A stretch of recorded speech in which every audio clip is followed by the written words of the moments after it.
Okay, ladies and gentlemen, we're about to start. Welcome to the Engagement and Communications Committee meeting of Bexhill-on-Sea Town Council. The day is the 2nd of October and it's 6 p.m. May I remind everybody to turn off their mobile phones, please, because they do sort of interfere with the filming equipment that we have here. So, first item on the agenda is public participation session. Now, within this section, we will ask Mr. Howard Martin from the Chamber of Commerce to give us the Chamber of Commerce's view on item on the agenda, which is the events coordinator. This came about as I spotted that they had some quite strong views on their social media feed, and I pointed out to him that he might like to attend this meeting to pass those views on to us. It was the only way to get that onto the agenda prior to this meeting. Otherwise, we would have had to have an extraordinary meeting and agree to have a presentation on the agenda. So that's why it's on here at the moment. After which I will go over to Councillor Brailsford, who's itching to sort of speak about the Serpollet and the roundabout, and so we'll take that in bulk. So without further ado, public participation. Mr. Howard Martin. Thank you very much for the invitation. Thank you very much to your panel. As Paul just noted, I was approached about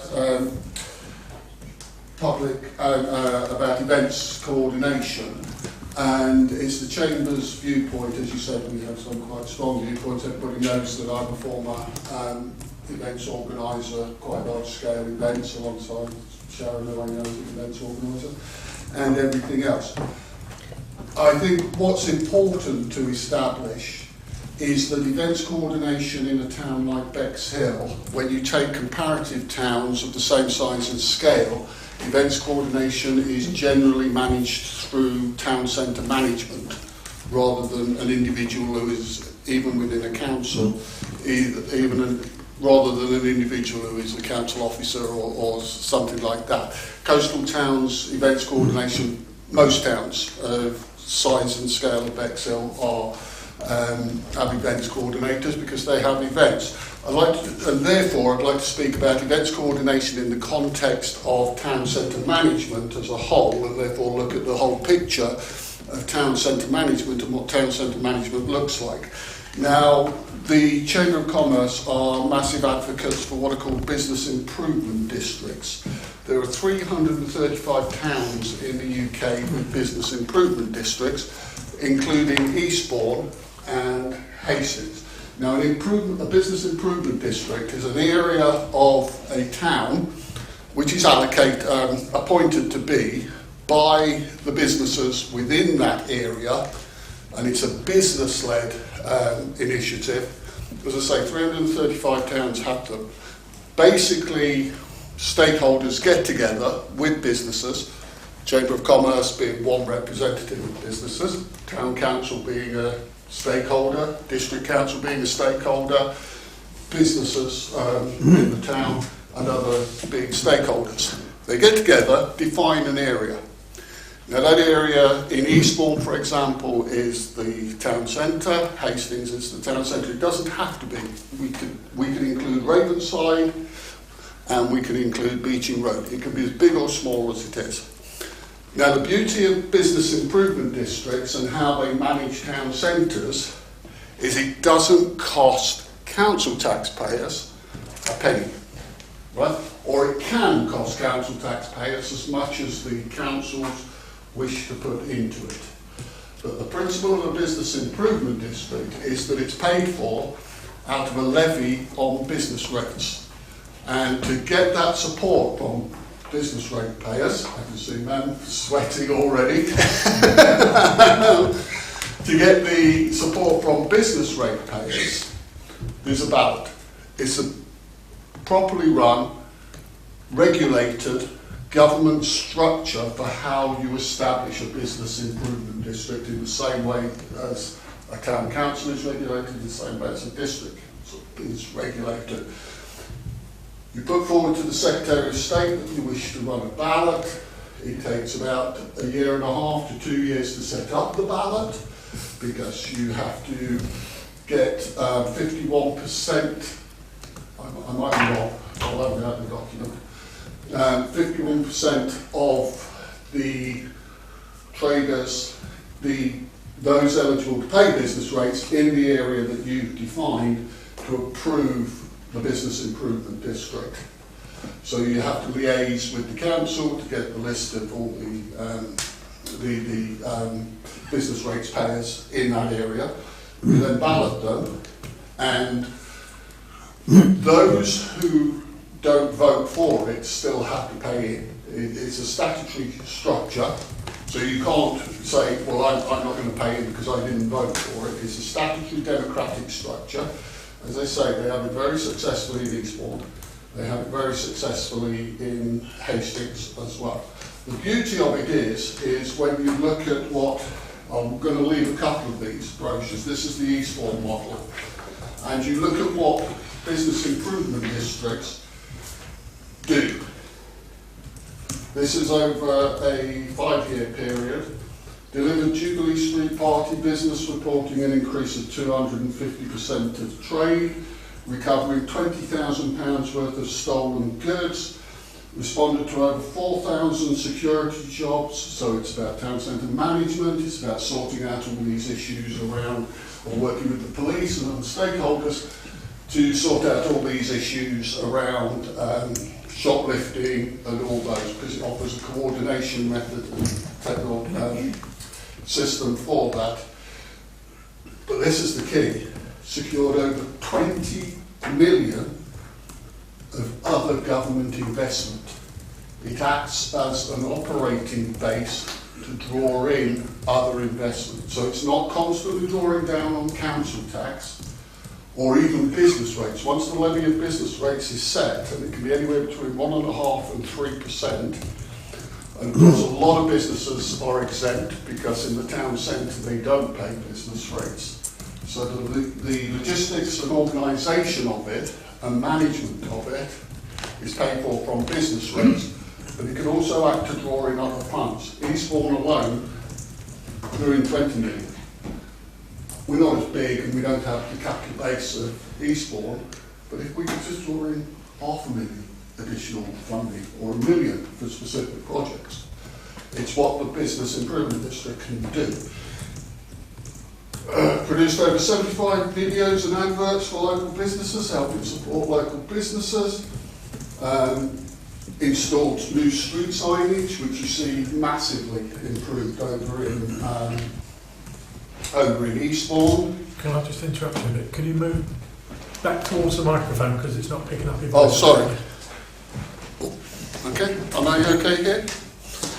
Here's one that you'll quite like as well. Eastbourne Business Improvement District, £40,000 in Christmas lights that they've invested in. So they just help and support the Christmas lights.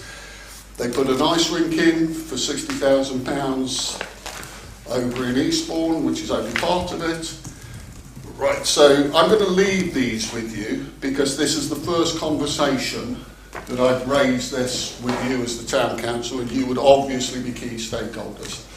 For me, this is how businesses really work with stakeholders at the town council, how it gives us a way forwards whilst the district council and the county councils are regulatory obligated to work with you. They can't refuse to give you the business rates lists, for example, but we, as the Business Improvement District Board, would be contacting the business rates. But, you know, statutorily, if you get the Secretary of State's permission to set up a bid or to go through the process to go to ballot for a bid, District Council has to help and support you with business rates information, contacts and things like that. But there's all sorts of things, you know, more bins in the town centre paid for by the bid, events and promotions supported and paid for by the bid. Of course, what you do, you don't necessarily, because realistically we haven't crunched the numbers, because we've only just started this project. But we would expect, we're not as big as Eastbourne, we're not as big as Hastings, but if we could raise about 150k from the bid as a levy on business rates every year, particularly by including Ravenside and by including Beeching Road, where the big car dealerships are. And ironically, you also include the town hall, because that's business rateable. So ironically, Rother, as a business rateable entity, pays into it as well at 1.5% of the value. The Delaware pays into it, who are big business rates entities as well. So they pay 1.5% of their business rates into it. You can see that we could be raising 100 to 150,000 a year would be how we would collectively look at it. We actually think that if we got the ballot, we would possibly raise slightly more than that. As a guide, Eastbourne, which as we say is much bigger, raises 700,000 a year. So, but they've got a shopping centre. They've got the Beacon shopping centre. We don't have anything that looks like that as a business rateable value. You know, I think Hastings raises about 300,000 a year from primary meadow and mostly. So that's the idea. It's not just about events. Events are a small part of it. It's about something that the town council and the chambers of commerce could work together to really deliver change for the town, and something that really puts a footprint on the town and creates a mechanism for delivery for so much more investment in the town. I'm going to end on that, and I've only got 3 of these because I didn't get enough, but you can find all the information on both Eastbourne and Hastings online. Thank you very much. Any questions?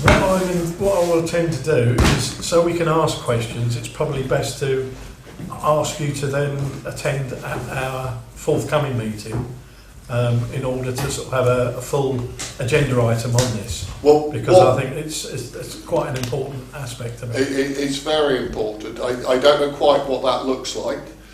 But I wouldn't do that presentation. I'd bring in probably Christina Eubank from Eastbourne. I think you probably know. Anyway. I bring in Christina Eubank from Eastbourne because she's the local bid expert, and she's set up. She's also, as an example, Rye are getting one. They're already in the process. They're using some funding, levelling up funding, to set up a bid.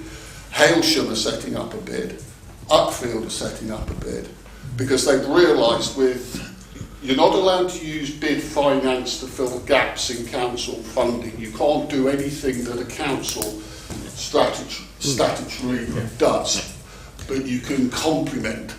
Like we could put another load of bins, another 20 bins in the town centre, because we're not taking away the statutory bins, we're putting 20 new bins in to the town centre. And for us, the management is as much about security in the town. We've got a massive problem at the moment. Businesses, as a lot of you know, are having a nightmare.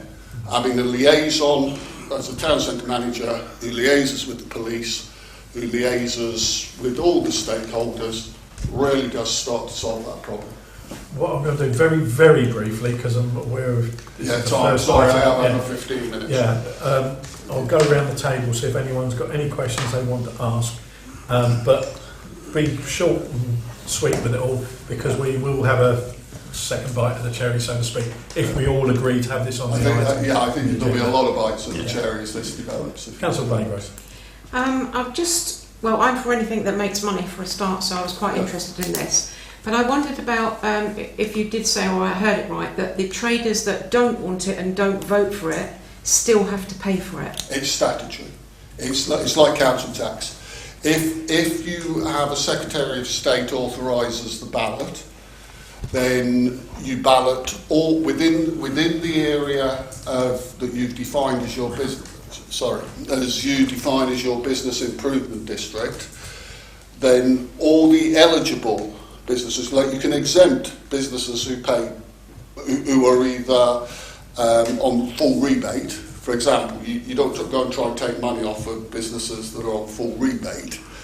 You target, you build within your criteria businesses that can afford it, for the want of a better description, so that when you have your ballot, you have to get 51% of the businesses that you have defined as being eligible. If I remember rightly, this might be technical detail that will be corrected, but it's basically, and if you defined certain businesses that are eligible, then, and you get 51% of the businesses that are eligible, the other 49% still statutorily have to pay it. It's like council tax. It's a levy that's administered by Rother on their business rates, and they pay it. Mem. Thank you. Sorry. Yeah, mate, sorry. What I'd like to, I think it's a great idea, but what I'd like to ask is, who decides where the money's spent? To the business? If the businesses are paying, Yeah. do they get a say in it? Absolutely, Yeah. 100%. The businesses are the leaders, and the majority on the. You have to form a board, Yeah. of course, so the statutory board. It is statutorily regulated. You can look it up. There's certain key areas that all bids do, but they're not. I don't believe they're statutorily defined, but it's just what they follow, like waymarking in towns, very often atrocious. Yeah. A lot of bids set up districts and areas within towns. You can always walk into a town that's got a bid. I was over in Bognor recently. You can walk into a town and you go, they've got a bid, because suddenly you see all these attractive banners on the lampposts. You see flowers around the lampposts and flowers, and you see more bins. There seems to be a thing that they put more bins in, and you can find a town centre manager, and you suddenly see posters that have lists of events on, and you go, okay, this town's got a bid. Sorry. We want you to hear. We want everyone to Sorry. hear it. This town's got a bid. Councillor Okay. Thomas, did you have a Yes. Who is eligible to pay business rates, or who doesn't pay business rates? Sorry? Who does pay business rates? Businesses. Who doesn't pay? A business that occupies premises and is identified as a business premises occupier pays business rates, except there are certain exemptions and rebates. Basically, every shopfront, every office that is identified as a business premises pays business rates. So that includes charity shops. Charity shops are exempt from business rates. Right? That's always the argument of businesses, especially when charity shops start selling more new stuff than they sell second-hand stuff. It's an area of debate and discussion. Charity shops, but large charities, some large charities actually do allow their shops to participate in bids based on the rateable value of their shops. They do allow them to participate because they want the say in how the town is run, because they're big stakeholders in towns. But that's down to, again, you can set that criteria. Councillor Bennett? Thanks, Joe. Thank you. Howard, how do you see this stacking up alongside the town board? Let me just say that, first of all, I think it's a cracking idea. A couple of things come to mind. Extra bins, who empties them? Are they tacked onto the waste contract? There seems to be a lot of to-ing and froing there. But we're thinking of employing town marshals. Which, if you look at the documentation, are normally employed by bids. Or you call them ambassadors, marshals, wardens. You say bids. This is prefaced on getting a lot of bid money from the government. We've already got one heck of a lot. No, nothing comes from the government. It all comes from business rates. Oh, right. Only There from is no business rate. Because government- I thought you said you could pull down Well, you can pull down additional monies From- for specific projects. from From government, from charities, from lottery commission. Bids, because they are statutory, Okay. they act as their own accountable Right. body Yeah. through, obviously, Rother Yeah. as the district council, but they are statutorily like the same as you guys are, they're statutory formed and regulated. It's not just an adult grouping, it's £335. So how would you see this sitting alongside the town board, or do you think it Completely completely different entity. duplicates? Completely. Right. The bid itself, the Business Improvement District, obviously becomes a stakeholder and probably would have a place on the town board. Right. But the town board is specifically dedicated to spending 20 million, 2 million on projects that they approve. Now, brilliantly, the bid might be able to draw down some of that funding for a specific project, but it's not dependent upon that government funding at all. However, having said that, and this is the flag, the setting up of the process, the statutory process to form the bid, does cost money, and it varies because it depends what you're doing with it, depends on the size and scale. It costs about £50,000 to £60,000. And that would be fronted by whom? That's fronted either. We put a bid in for a bid to the town board to see if the Levelling Up Fund would do that. At the moment, the Chamber has access to a Levelling Up Fund, which we are in discussions with the government as to whether we're allowed to use it to set up a bid or not, because there's debate on what we applied for it for in the first place and whether we can change that to go for a bid if we lose the town board. And what are the timescales? What do you think's the first spade in the ground, as it were? We would have to have a spade in the ground to start the process of registering the Secretary of State within 6 months. The time frame for delivering the ballot, which delivers the bid, is normally 2 years. So if we were starting, let's say January, for the want of a better date, January 2025, we would be balloting for the bid realistically probably October 2027, and therefore it would be in place for January 2028. Well, it sounds like, I think our business representative is nodding, so it sounds good. The beauty of it is, other than the initial money or anything you want to contribute in, it's council taxpayer free. It's businesses that pay for it. So it loses, and I'm sorry to the businesses, I'm a business owner, you're a business owner, it's business premise. Let's say it's not actually business owners, it's business premises that pay for it. Thank you very much. Food for thought, and we'll be in touch. Just to let you know, what we had planned to do at some point, as this moves forward, is, and I don't know how this works within your constitution or how you guys operate, but we will be bringing everybody into a room to do a presentation to explain how it works, whether it's town council, district, county, everybody, and you will see how it works and then move forward, because we have to do that before we go to the Secretary of State. So we will do that. But we have a lot of expertise and support. Thank you very much. Thank you very much for your time. I will move on to the other member of the public that's in here at the moment, Councillor Brailsford, who's sitting as a member of the public today. Did you want to speak about something? Well, I wanted to give an update on the Blind Gap roundabout project, but that's item 14 on the agenda. You won't be able to speak during the item on the agenda. So, do you want me to do it now? Yes. Right, okay, thank you. Right, thank you. Some of you may recall that one of my first aims as a Bexhill Town Councillor was to see a tubular commemorative statue of the Serpollet on Blind Gap roundabout.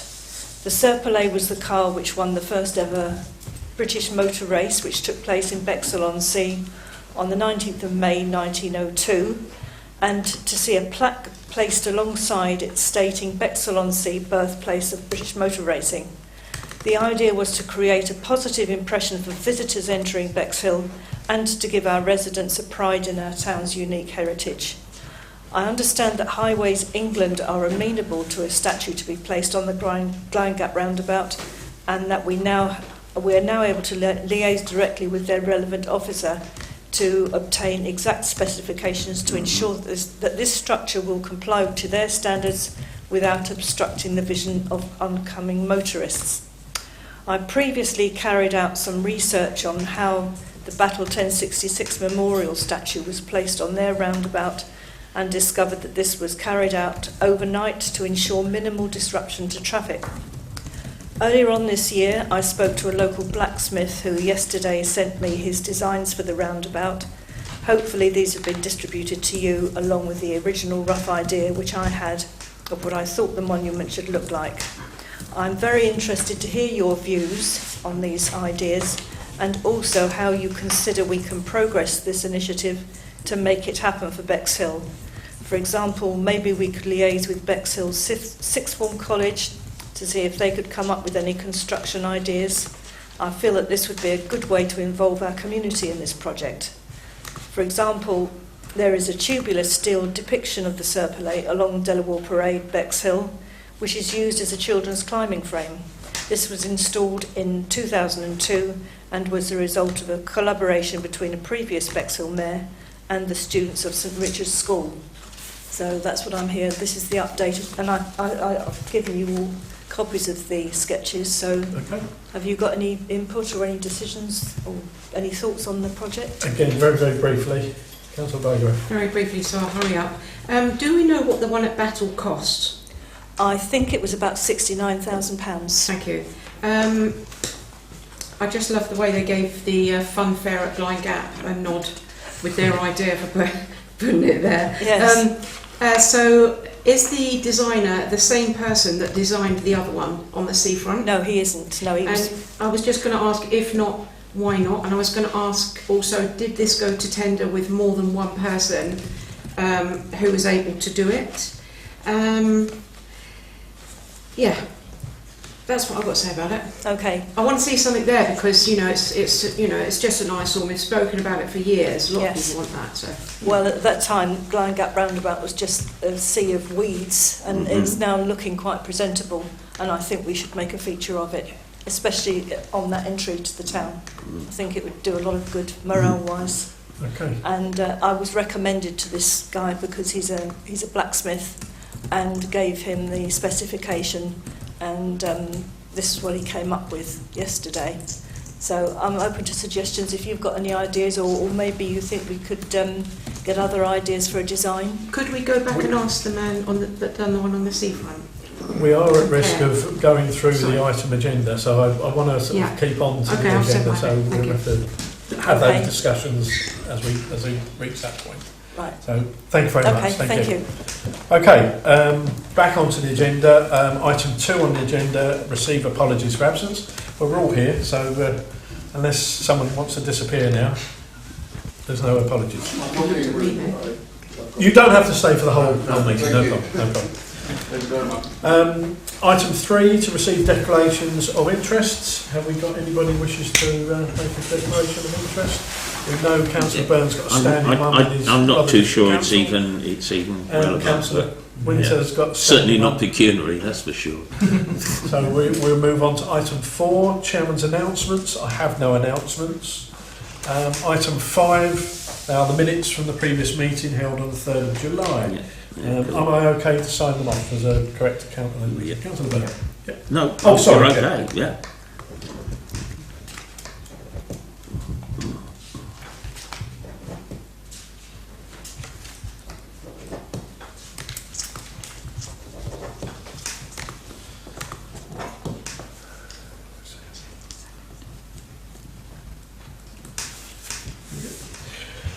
Thank you very much. Item 6 on the agenda is the 5-year strategy. This is to note that a vision exercise is being organised by the full council. What I would suggest is that that vision exercise does sit in this committee's remit, and my suggestion is that rather than go through it over sort of probably sort of an hour of ideas backwards and forwards, if we can all submit 2 ideas into the clerk that we would want for this visioning exercise, that we can sort of then debate at a further meeting. So let's get it streamlined and concentrate on what we actually want out of this. Otherwise, we have got a risk of sort of having a debate for probably another hour and various ideas going around. Councillor Byrne. I'd like to see a sort of mission statement, really, to get rid of exactly what you were saying, ideas getting thrown in all over the place and lots of... some people see a visioning exercise as, I'd like to see bright yellow pillar boxes. Other people see it as altering the demographic of the area. It's such a wide concept. So I think we need a mission statement saying what are the basic parameters such that people can comment against those rather than either going down into ridiculous detail or going so high pie in the sky that it's not relevant. So, as I say, a mission statement would be good. If you can condense that into an email and forward it to the clerk, then it will be duly noted. I'd like to do that with the mayor's. In cooperation with the mayor. I don't want to just take it on myself like that. I'd like some input from others. No, but you probably misunderstood me. This committee has got the remit for the visioning exercise. Right. So therefore, I will put that to the clerk so the committee can discuss it. There we go. Thank you very much. I wanted to say something along those lines as well, because I was at the last visioning exercise, which went totally all over the place. Within it, we found out a lot, we went in other avenues that we weren't going to. And I would like to see it structured so that we know what we're talking about, because if you ask for 2 ideas, they could be very random. We don't know what anybody might say. Especially me. I mean, especially anybody really, but we need to know what the parameters are and where we're going. To be honest with you, I'd say we've got to see what we're going as a council, where we're going forward. So you've got to be realistic. There's no good sort of asking this council to go forward and do things that are already being carried out by East Sussex Council or the District Council or indeed national authorities. And so let's look at Bexhill. So are you asking the question, what would each person like to see this council do? Yes. That's the question. Yes, I thought it was more a proper vision rather than an addition of actions. That would be part of the vision. I think people don't understand what it is. I'll just say that. Yeah. Okay. Fully. Oh, someone does. Councillor. Did we not? I didn't come to the last vision exercise. Were we not asked for ideas before for the last? Yes. And then those were sort of, from what I've heard from other people, because I didn't attend the last one, discussed, not discussed, discussed, and now we're asking for more ideas for another meeting. I think this will be my third, even maybe my 4th visioning exercise in 3 and a bit years on this council. We need some guidance on what a visioning exercise is. Yes. Don't mind me saying. Well, I'm willing to sort of have a quick crack at it and send it in to Julie, see if that makes any sort of sense, and she can run it by. Shall we go for that first? We get those ideas back, and we'll see what we've got and what we can make out of that. We've got to start somewhere. Yeah. And if we look at those ideas and go, actually, that's not what we want out of this, then we know we're looking at the wrong things. Will the full council be there? No, this committee. Just us? This committee. Okay. Although I am right in saying that, aren't I? Is this committee? No, it's full council. Oh, it's full So council. it'll be the whole council will take part in the exercise. So I think what Councillor Plim's trying to say is, last time we did it, all the ideas weren't anything we could affect. Yeah. They're like, to increase parking and things like that, which we can't do. So I think what you're trying to say is, if each councillor could submit 2 ideas that we could affect, then we pull that together into a document, then we sit down around the room and say, this is what all the councillors have said the town council should achieve over the next 5 years, and work through it and go, do you want to do that, do you not want to do that, when do you want to do it? I think, is that I'm what you're getting trying to confused say? because I thought we had to have this committee generate those ideas to pass up to full council. This committee owns the strategy, so you own it and you review it. So as part of the review, it was requested that a new visioning exercise is carried out because the council wasn't happy with the current strategy. So this committee owns the responsibility of reviewing it. So you have an input into how it's done because you own it and you review it, but the entire council takes part in the exercise. So do the other councillors who may not know what it's about either, are we going to let everybody know what the job in hand is somehow? Once full Otherwise council they won't decide know. it. Yeah, I think to simplify it, I'm going to simplify it, I'm not sure, because actually, yeah, I understand where everyone's coming from, but obviously everyone in this council must have a vision of what they want to happen in Bexhill or in. So I think each person has their own individual ideas, and what we're saying is basically if we put all those ideas, I know that happened last time, but it wasn't spoken about last time, it all went offhand and other things were spoken about. But this time, if we try and keep it to those, to what they're saying basically, and then just decide as a full council to say, yes we agree, no we don't, throw out the bits that aren't agreed, and then have a vision of what we see that we want in Bexhill. I think that makes sense. Yeah, it's Yeah, good just- as long as people understand it in layman's terms. You're going to get answers. It's just getting the ideas from the councillors of what they want to happen, because that's what it's about, isn't it? It's what we want to happen, or what it's not just us, but obviously what the people of Bexhill want, obviously. But as councillors, we sort of think, you know. I just want to clarify something. So these ideas that we're all going to come to will go direct to full council or back to this committee in order to discuss before it goes to full council. Is that how? You'd have a separate meeting outside of any council meeting where you brainstorm it all, like in a training type session. Yep. So you sit there and you run through it. That was the purpose of last time, to sit down without being in a meeting and just chat it through and talk, just get your head around those ideas. Then it gets presented back to likely here, because you review it, and then to full council, but you might decide to put it straight to full council. It'll be up to you really. Does that make sense? Yes, I think so. I think so. Right, we've got all the hands are up now. So, Councillor Thomas. One thing that crops up quite often is the amount of through traffic, which is ever increasing, and it's only ever going to increase, to bypass the Honiton to Folkestone Road, which has got as far as, well, it hasn't even got as far as East Pevensey. But can we as a council put this forward? I honestly think that is not within our remit. We can have an opinion on it, but it's not part of anything that we can shape or form. It's more to do with the district council, county council and national government, I would say. But we could obviously have a view, and no doubt if you want this council to have a view on that particular subject, put it in there and we'll see whether the full council agrees. Councillor Byrne.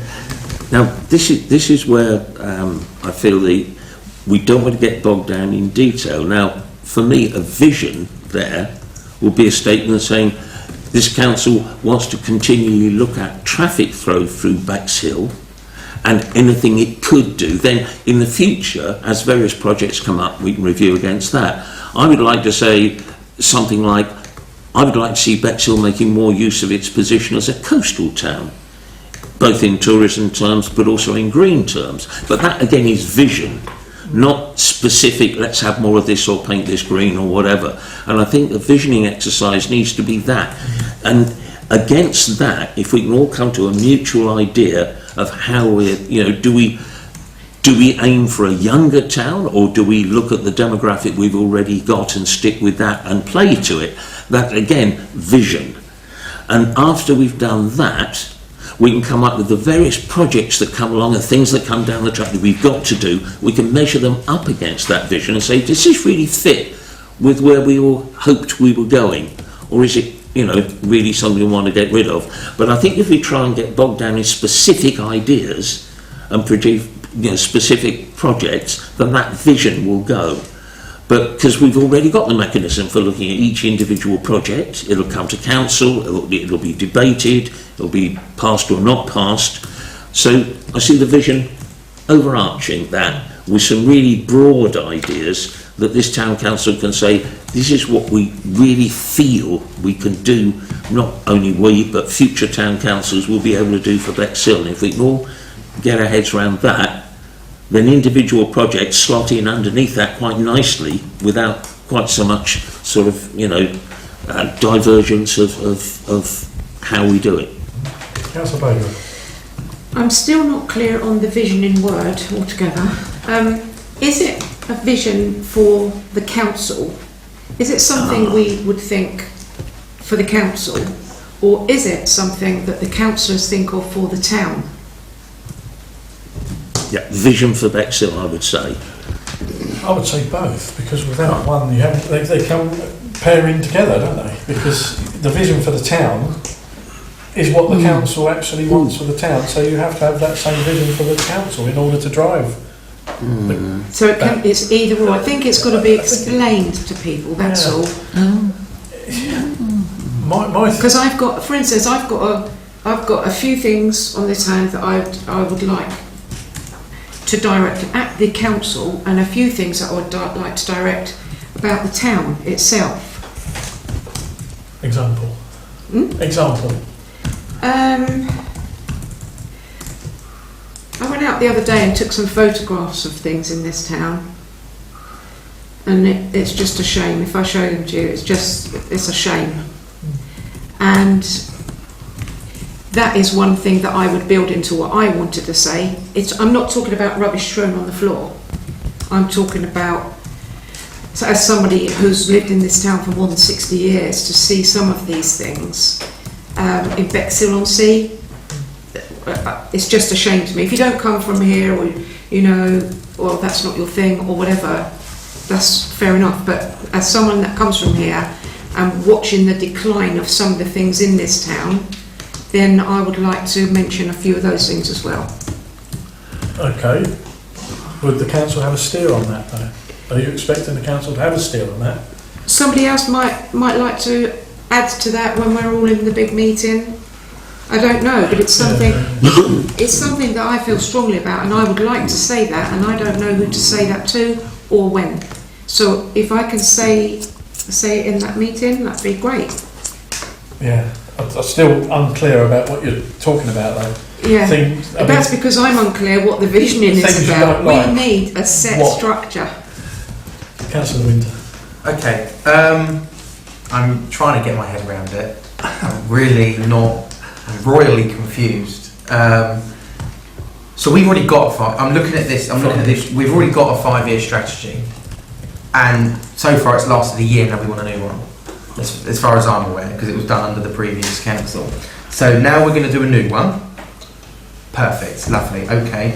But the previous 5-year strategy, a lot of the comments and visions that was built into that, my understanding is it came from it seems like years ago now, big survey. So this new 5-year strategy, which will probably last till 2027, when we're all up for re-election again, there's a new council that comes in, it lasts a year. Are we going to go out for consultation again to the public, or are we going to take the big survey results from 2021 and build that into the new 5-year strategy? Because the last 5-year strategy was a mix of what councillors would like and what we got from the residents. Is this new 5-year strategy just purely going to be what councillors would like to see, or is it going to take a bit like the last one did? A bit of half and half. We looked at what the public said, right, we put that in. All right, so-and-so councillor said this, we're going to put that in. Or is it just going to be, well, so-and-so councillor said that, and that's what we're having, nothing to do with the public? I'm trying to get my head around, we've already got one. Are we just going to keep doing this every election? What's the achievement? Councils do tend to do this on an ongoing basis, 5-10 years. They do, but if you have something like Councillor Byrne said, which is, do we want a younger population or an older population? I'm trying to imagine the last one, I can't remember. But if we don't have specific projects, because in 5 years' time a new councillor will come along, well, I don't like that, we're going to have that something different. But if we have something like Councillor Byrne said, which is sort of not specific and it's a bit loose, we'd like to improve traffic in the town if we can, then that's not specific. That is just a project might come up and it fits underneath that one, or it fits underneath that one. You know, I'm just trying to understand why we're going to... If we're going to go down that route that Councillor Byrne said, perfect. If not, why are we wasting the clerk's time with a whole new 5-year strategy? Because that's only what the lasted full council it's only lasted a year to do. What's the aim, please, of the Just go to vision? Councillor Byrne. Can I just, is this word strategy? Now, in going back to, I'm afraid, sort of 1980s management teaching, there's a difference between strategy and tactics.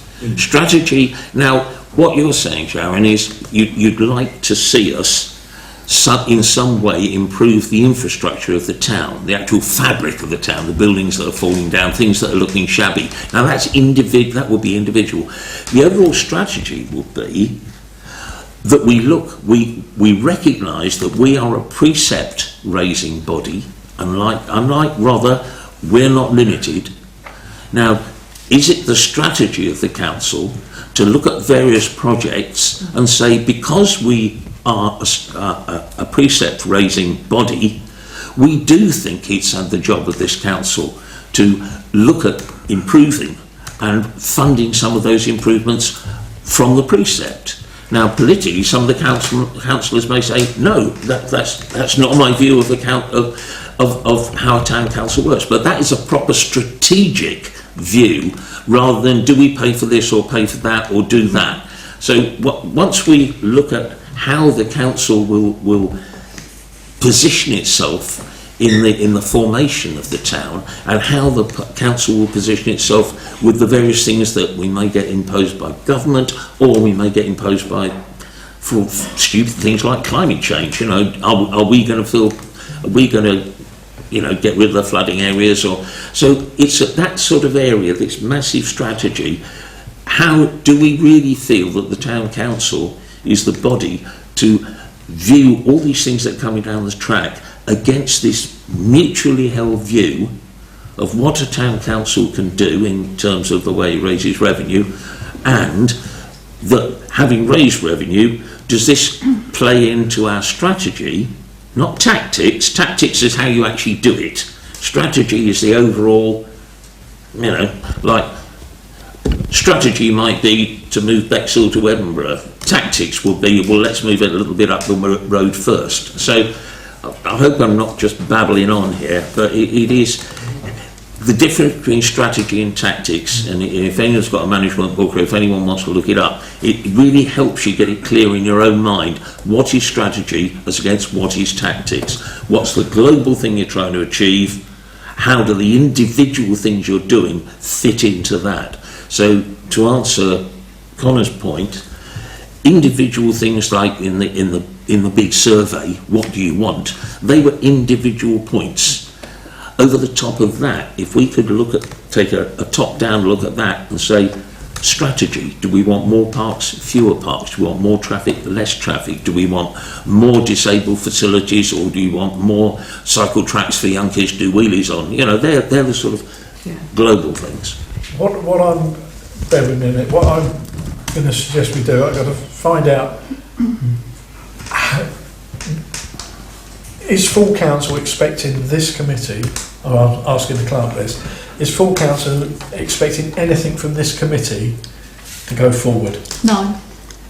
In which case, we'll wait for full council to organise the visioning exercise then. Okay. Yep. Can I just say one thing? Yes.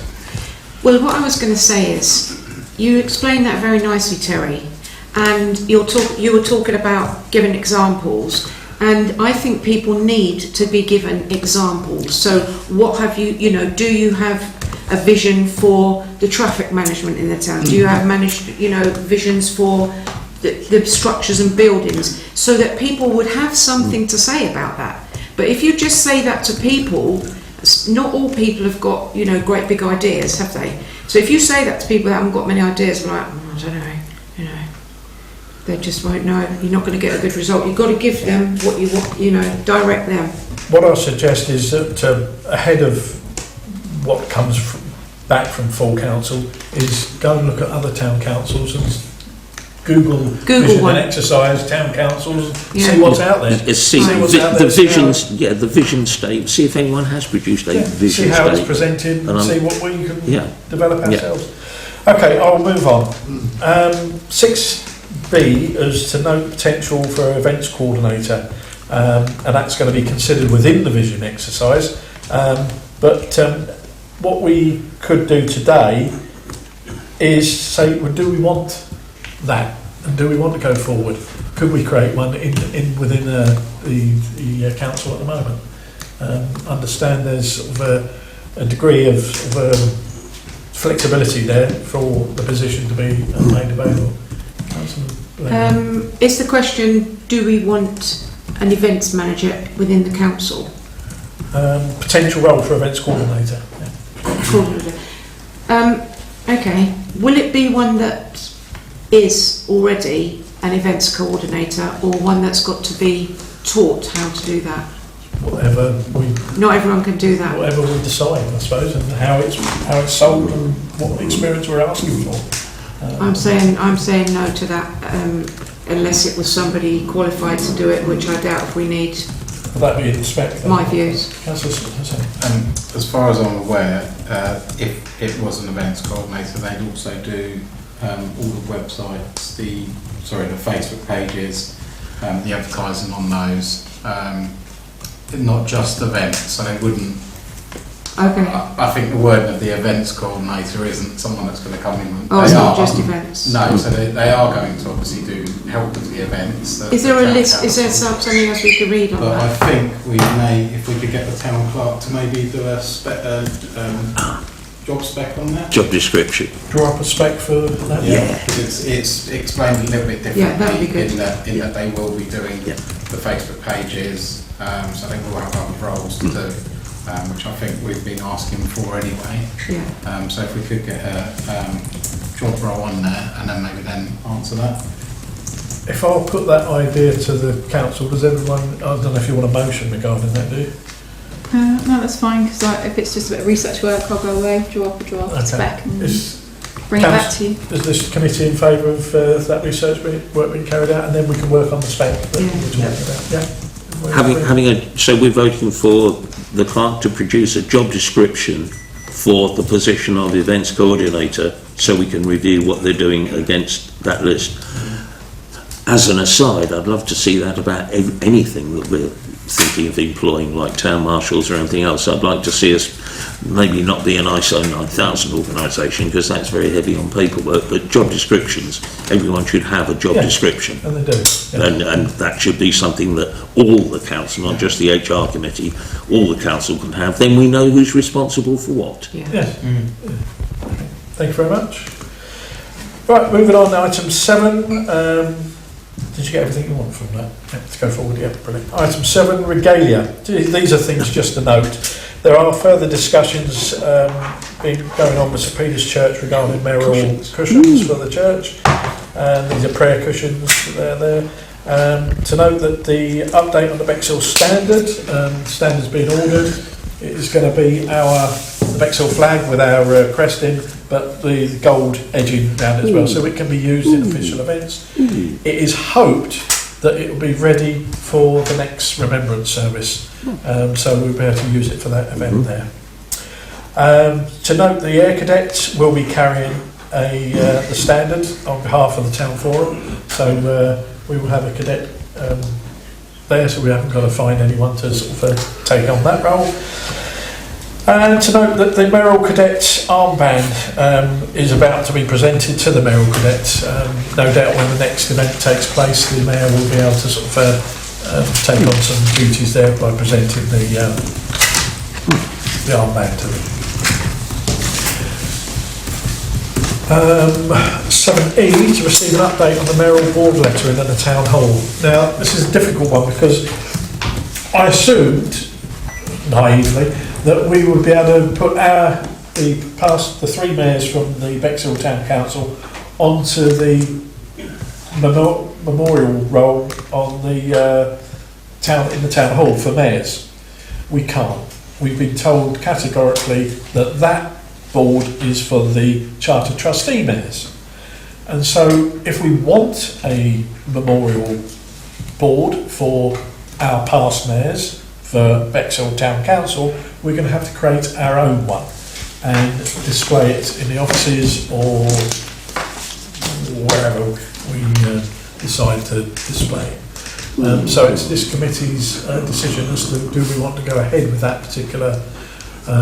I have to declare an interest, no doubt. and so what does this committee want to do regarding the mayoral board? I like the idea. I think it's very important. And I in the same way as I'm a bit confused about Rother's view on that, because they've already got things from Rother Borough Council there. Now they've got Rother District Council. I see no reason why they shouldn't then have a separate board. I agree it will be a separate board for, and then we've got a town council and here are the mayors. I think just to clarify that, we asked them to continue on the board. Exactly, and I can see why. No. I can see why that is a no. I would think it's worth going round the houses again on creating another board with a nice public indication so the public can understand that this is where we then have the new town council and here are the mayors. My understanding is we haven't had the conversation about placing a new board Be a good idea to because this committee hasn't agreed. Okay. Yes, can we have a spec for a new board? Can we get the costings for it? And we want you to go ahead with it. I'd be happy to propose we go ahead with a board and we progress how we progress with Rother, whether we can site it in the town hall or if we do finally end up with our own building, obviously it will move to there. But I think the board should certainly exist first. Councillor Sain, how'd you end up? Yeah, I was going to. Yeah, Say the same. Yeah, Councillor. The only thing is, would we not have it in our building? Just, I know it's not ours, but it is ours at the end of the day. That is our building. That would be the only question. My only worry there would be style. If we had it in the hub, it would, to fit in, it would need to look sort of new. There's no reason. We either go for continuity, showing the development of Bexhill, of governance within Bexhill, how it went from borough to district back to town, or we sever completely and say we are now town and start again. I don't know. I'd like the idea of a nice roll of honour type board. I mean, I'm already on it, so I don't care. Councillor Thomas. 1974. Yep. That Rother was created. Up until then, they were all town mayors. Yeah. Borough mayors. Yes. Borough mayors. Yeah. Mayors of Bexhill. Mayors of Bexhill Borough. Yeah. And we are now town council with Bexhill mayors. I think we should continue in the same vein as we did up to 1974. Whether or not Rother will let us put the board up in our town hall is another matter. Right, well, does anyone else want to say anything on this? Because what I'm going to do is put forward is ask the clerk to, on behalf of this committee, to investigate whether the Rother District Council will let us put a fresh board in the town hall reflecting the mayors of Bexhill Town Council. Also at the same time, whether she could bring back costings on actually producing that board.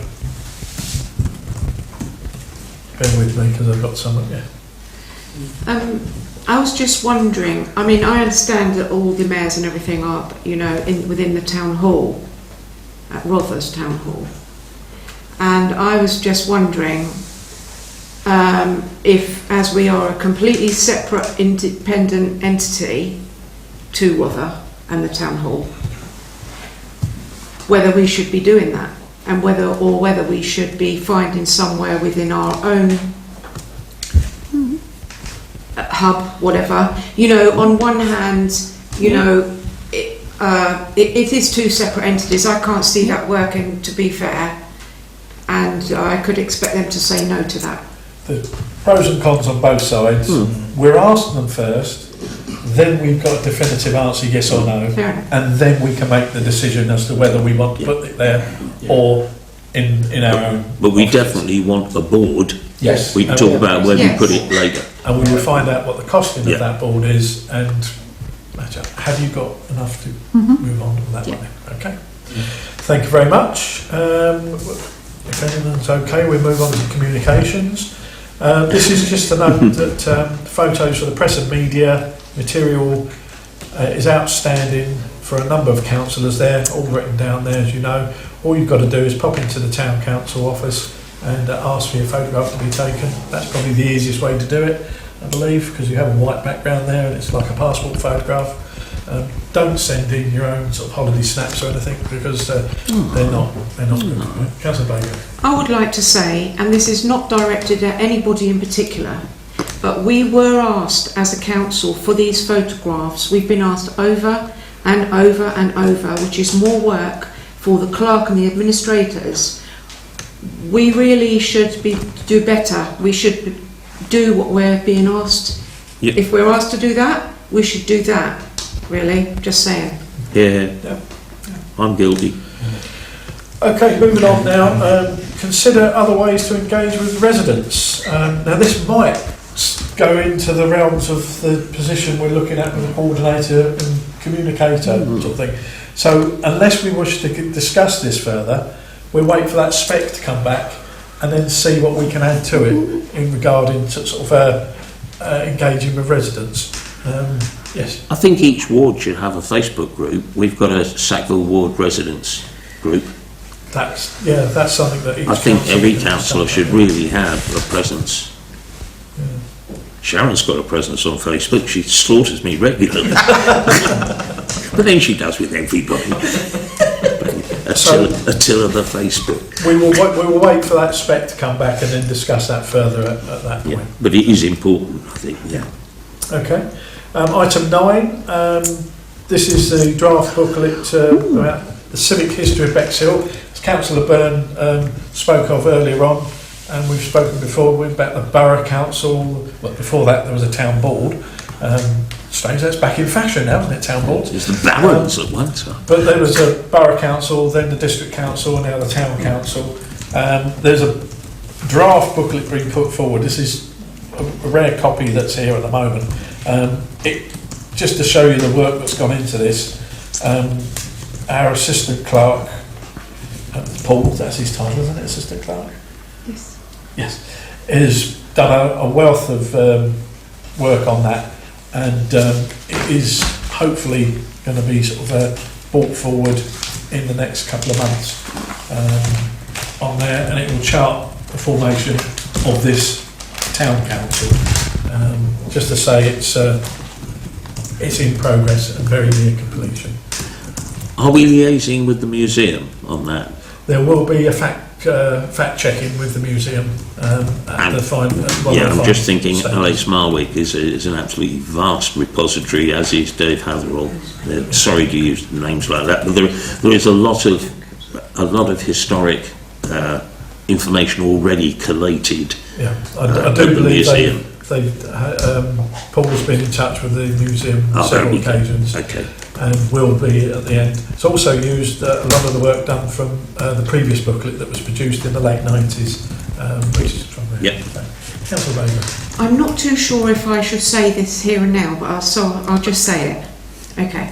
I have had, over time, people moaning at me, not that I done it, but we have produced things for the newspaper, for instance, with red writing, with black writing on red backgrounds. Colourblind people, I believe, one of them was colourblind, said to me, we can't read that. And then I noted that, and you will have all seen the email I sent in saying this is heavy with capital letters.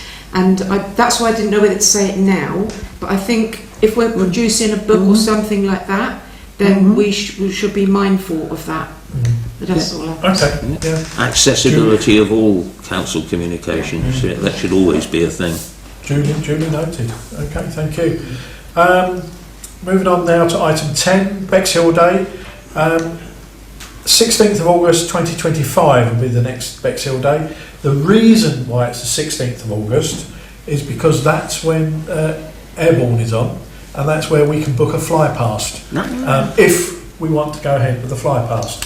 I think the fly past has been very successful in the past, and so probably no reason why not to, but unless the committee can decide otherwise. Councillor Bailey. With the Bexhill Day, I was going to say that it's been revived after more than 100 years when it was first invented. And the reason it was first invented was that it would make money and it would be given to charitable causes. And I just wondered whether we've got something here which is merely a title, or whether it is going to work towards that when we do have something that makes money for causes in the town. The organisation I think you're referring to initially was the Bexhill Trust, and that's where the Bexhill Days started up. There is no reason why the Bexhill Trust could work with us regarding Bexhill Day, but the Bexhill Trust has no longer got any connections with the town council or the district council. Come to that. It's something we can sort of talk to them about in the future, just sort of say, how would you like to liaise with that? Yeah. Councillor Byrne. First of all, excellent idea. We already have a community grants scheme. That money could go into the community grants scheme because we've already got the administrative procedures, we've got the paperwork for applying for the grant, and all you'd have to say while you were collecting was this will go towards funding Bexhill Town Council community grants scheme. Rather than duplicate, perhaps. I think you're jumping ahead of yourselves at the moment because we haven't got an event that generates money. So what we've got to do is start thinking. Towards that. Oh yeah. I wouldn't by any means think about that for next year, but it might be something to. I was just endorsing what Councillor Brago said. I think that's an excellent opportunity, and it'd be a waste if we didn't. Title. We want it to be something because that's what it was. Come and celebrate your town, and also can we have a bit of dosh so we can keep celebrating your town with you? There's many events in the town that do make a lot of money, and we could be doing that for people or for causes. No doubt that's something we can consider in future years. Yeah. Thank you. Right, okay, item 11, Civic Awards and Annual Town Meeting. This is booked in for the 22nd of March. Unfortunately, the Mayor has informed us that he will not be able to attend. He's away out the country at that particular time. But the planning is underway. It will be at the same location, St Peter's Community Centre, and the Deputy will be standing in for the Mayor at the time. Councillor Bonnie-Gray. So I was going to ask a question about, because I saw the email from the Mayor, I had no idea he was going to be on holiday, but I do now. And I just wondered if there is any way we can alter the venue, maybe. I know some planning has obviously gone on, I don't know what has gone on. But I think if we could accommodate that, it would be great and a worthwhile thing to do, if everyone else thinks so. Okay. I think I'm right in saying that the other venues have been considered, but they were found to be not suitable or busy at the time. I will ask the clerk whether she sort of got any further information regarding that. Well, it depends on what day you want. So if you want to change the date, then we'll need to go back to all the venues and find out what other dates they've got available. So if you want to change the date, say that you want to change the date and we'll go away and see what we can find. Or if you want to keep it the same, we'll keep it the same and we'll continue planning for what we've got. So maybe we look for a different venue. That's not a time of year when everything is booked right out. So maybe we could just for that once do that. You want a different venue? I want to look for a different venue. If we've got a couple of hours to spend on it, one hour we look for a different venue, and the other hour we look to change the date at that venue or whatever. But we just look at both options really. You want to consider changing the date and the venue? Why the venue? Is there an issue with the venue? Yes? Sorry, I missed it. Is there anything, what's wrong with the venue? I think what you're trying to say is You want that to change the you want to date. change the date to accommodate the mayor, and if the venue that suits us isn't available, then I've got to Absolutely find another right. venue Yes. that won't Yes. suit us to this state, because this is perfect for what we need, and we know there isn't Yeah. another one like it that Yeah. does what we need. The first I'll thing get is something that the date that I'll get something that's set up into accommodates the mayor. place. Yeah, that would if be it good. accommodates a date that the mayor Yeah. is around, I think that's what Yeah. you're saying. Yeah. Thank you. Yeah. Yeah. But if it's the same venue, that's Cool. not an issue. I've got away with words. Yeah. Yeah, thanks. Councillor Winter, you That's exactly what exactly, okay. Is that okay? Keep up, lad. Keep up. changed the date. Okay, duly noted, and work will be done to Thank see you. what can be accommodated on that. Item 12, councillor training events. The autism awareness training is outstanding for a number of Yeah, councillors, all right. No, he's done it. and they sort of Where's the link? match quite nicely with the councillors that haven't got the press and media information as well. So just noting that. Right, we will move on to item 13, Rollbridge Legion events. These are the remembrance parades that have taken place. And we had a brief meeting to discuss this year's remembrance parade, and all the people concerned are busy organising that event. Let's go ahead. Moving on now to item 14, community events. This is where we're talking about the specification for the Serpillay sculpture and Clyde Cap, and Councillor Brailsford in the public participation went through the description of the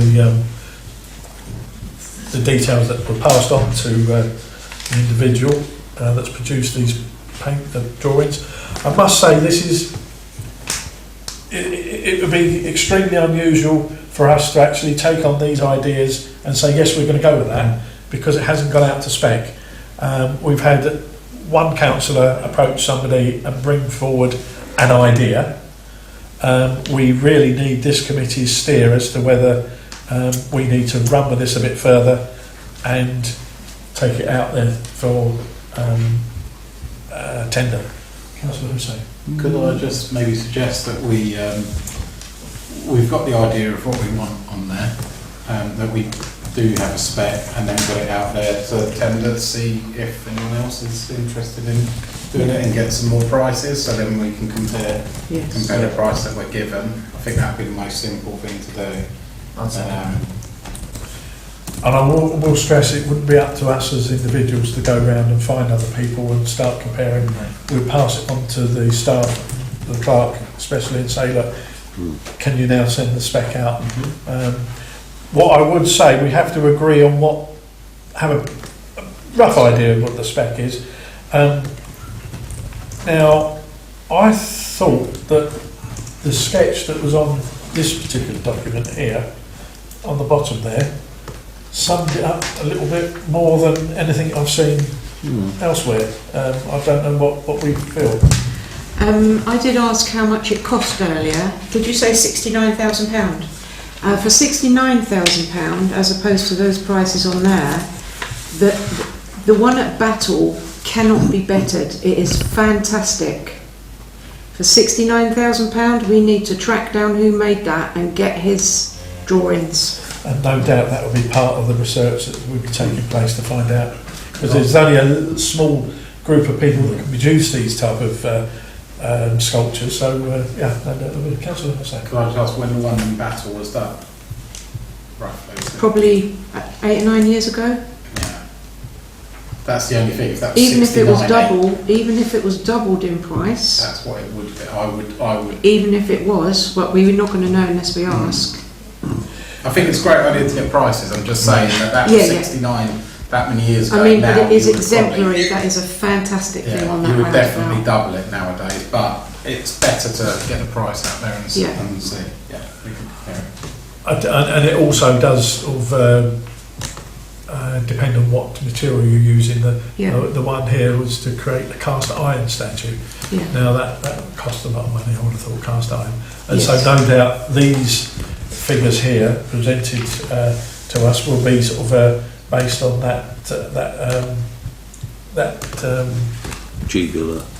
I have to say that with those figures there, looking at this Serpollet, which is, the one, on the seafront even, these are way too, what's the word going to be? Plain, I'm going to say miserable. They're not anything to look at. Yes, you could put one there, but you could put something fabulous there. We really need to find that person that made the one at Battle and check out what it would be. It's fantastic. We will put the tender out, then we'll find out who comes back and what designs they come back with. I think that's. Are we going to schools and colleges as well, or is that just lengthening the process too much? I think you'll find this will be a little bit more taxing for a school or college. You'll probably design find it, I guess. They could help with us. They could help with the design, maybe. That's what I was thinking. Oh yeah, I wasn't thinking of them making it. I was thinking if we're looking wider than the designs already presented. I think it might be Schools, lengthening the process a little bit as well.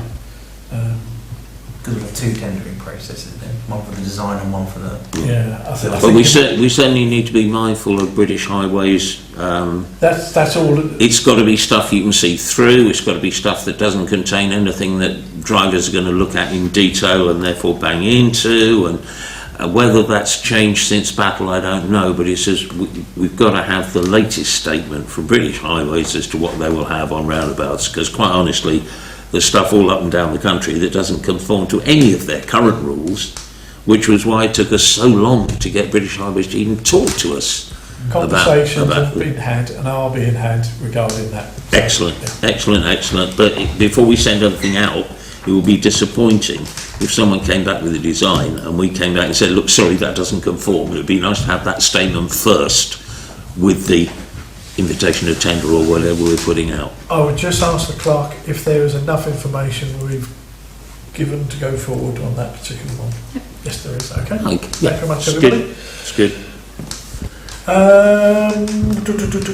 Christmas lights, all going ahead. 30th of November. That's the dates, and the planning is underway, and more details will follow by the end of this month. Right. I'll move forward to item 16, budget predictions. As we can see there are slight increases, but they are for fixed events that we're staging, and nothing new going in there as far as I'm aware. Councillor Byrne. Can I put in a request that at our next meeting we review this at the beginning, because this is really quite a long... I mean, I've got loads of questions on this, but I don't want to go into it now because we'd be here all night. So could we have it up front on the agenda next time when we've all had time to look at this maybe and formulate our questions?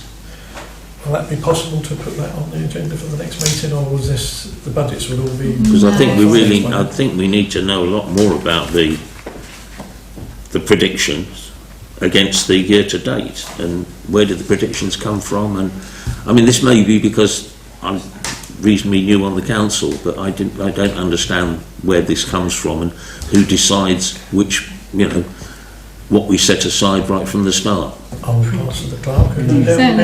So this committee's been running this budget since it began as the community committee back in 2021, and has continued. So this is a tried and tested budget that this committee has run for many years now.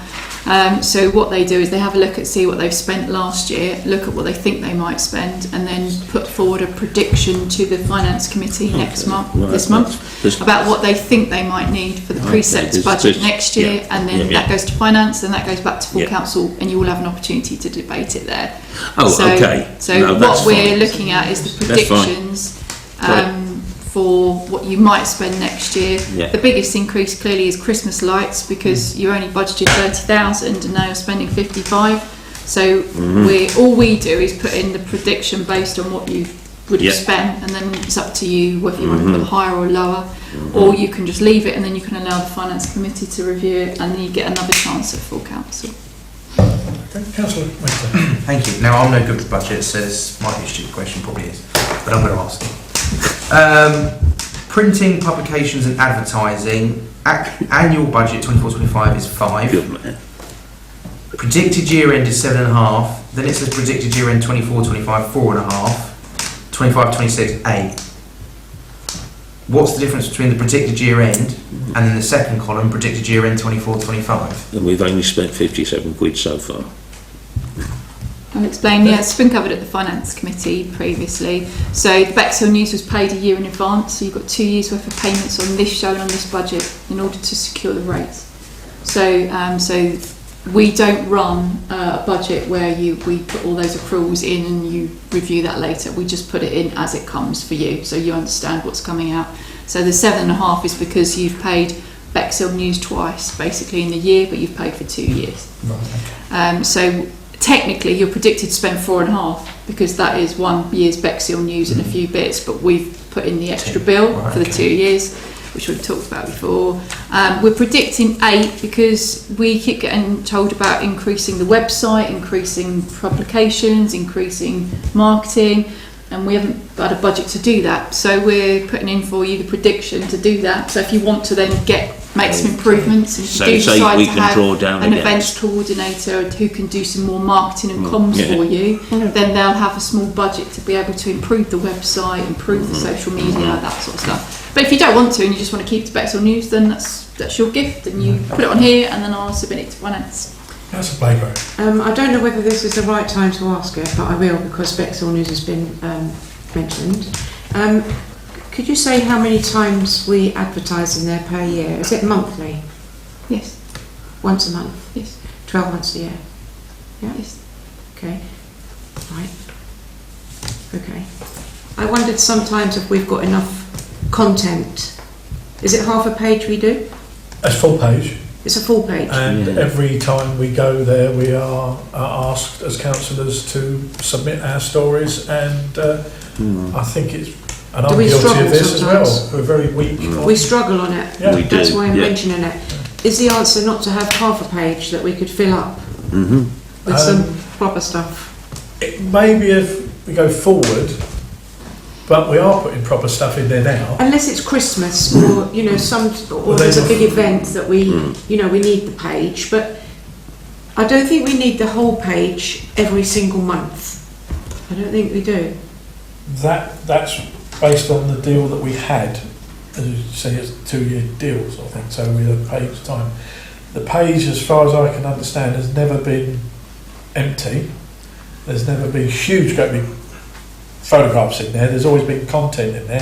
The staff have had to put their input into that content because I think there's probably no councillors inputting into it, are there? Pembrokeshire would put in a couple of times. A couple of councillors have, but not. But out of 18, I'd say probably just 2 or 3. It did occur to me that the clerk is always asking, has anyone got anything to say in the newspaper? And I don't see anybody responding to that, including myself, because I haven't got anything to say. Councillor, on the subject of full page or half page, if it's town council, it's very easy. If it's a full page, like, oh no, don't want that. Whereas if it's a half page, depends what's on the bottom of the half. People do, this is a well-known fact in advertising and papers, taking a full page can often shoot you in the foot because I'm not interested in that. Whereas if there's something else on the page, they will scan the whole thing a bit more. Just a thought. So if we don't really need a full page, a half page would not only be cheaper, it would be a lot more effective. When is the contract up with? I'd need to look it up for you. Yeah. Okay.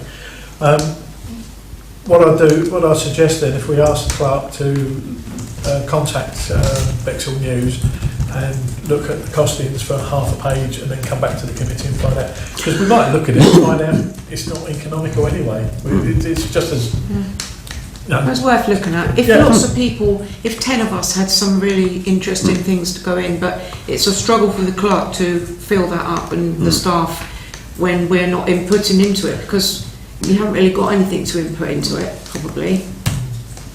I just think it's a sensible idea to cut it to half a page, unless sometimes we might say to and review if it starts getting too full. Yeah. We shall find out what the costings are on that, and we'll make a decision next time. Thank you. Is that okay? Okay, that finishes budget predictions, unless anybody else has got anything to say on that. So we will go forward to item 17, There were no motions from councillors. Item 18, there's been no correspondence. Item 19, is this correspondence or? No, this is for... Item 19, the question was asked on there and it's been on the agenda about how can committees engage with residents. Item 19 I've got a question for B. Item 19B. Are there any questions from councillors? You're on. He asks knowingly. It's me again. Okay. I'm trying to ask this question because I've been asked it. I did send an email to councillors the other day. I only got one response, and it is a genuine question, and it is for the clock. Is it all right if I ask the question?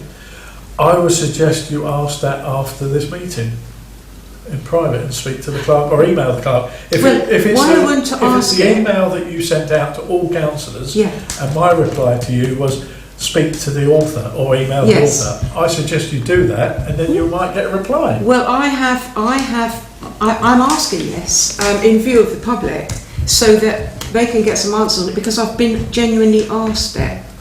So, shall I ask it anyway? It's entirely up to you, but as I pointed out, it would probably be more beneficial if you email the clerk directly and you'll get a response. All right, I might do that as well, but I'm going to ask it. Okay, so what a few members of the public have asked me about the romance fraud. Is it romantic? Romance fraud thing that is on our website. We sent out in emails, etc. And the reason I'm asking it is because I don't know why we're doing that, and I can't answer them. So to get an answer for that, I would appreciate if it could be written to me, if you want to do it that way, or if you want to say it, then we could just talk about that. It just seems a funny thing, and I said, well, it must be needed, that's why it's on there. And the person pointed out to me, one person said to me, well, no other councils do that. So whilst I'd like to cover things for people if it is important, and, you know, obviously the clerk thought it was important, that's why we're doing it. But I just didn't have a clue. And that couldn't be done by sending an email. Well, I had the option. Any other questions? No other questions. Date of the next meeting, 4th of December. Thank you very much. Meeting closed. Thank you. Thank you, Chair. Very good.